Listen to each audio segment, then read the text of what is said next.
братья друг.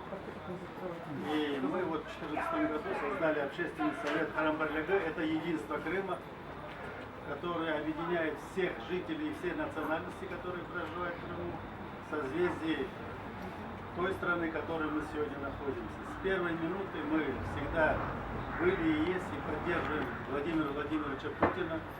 И сегодня Храм-Барлига очень много работы над этим делает. 13 января мы, собравшись в гостинице «Москва», объявили всему миру и Крыму, что мы поддерживаем Владимира Владимировича Путина, и крымские татары, и все жители Крыма идем на выборы в поддержку нашего Путина. Это очень важно. Сегодня последний день, когда мы можем об этом говорить. Завтра день тишины, каждый определяется, все. Просьба, все абсолютно должны пойти на выборы. Это, во-первых, наш гражданский долг.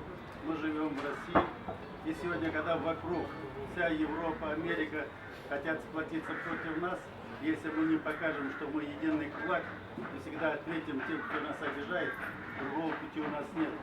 Поэтому все абсолютно должны пойти на выборы. Я агитирую за нашего президента, действующего, который будет, и без него сегодня России, я считаю, что нету. Через сутки все встречаемся на выборах. Спасибо, что нашли время, собрались. Бизнес не терпит отлагательств. Занимайтесь своим делом. Самым спасибо всем. Всего доброго. Большое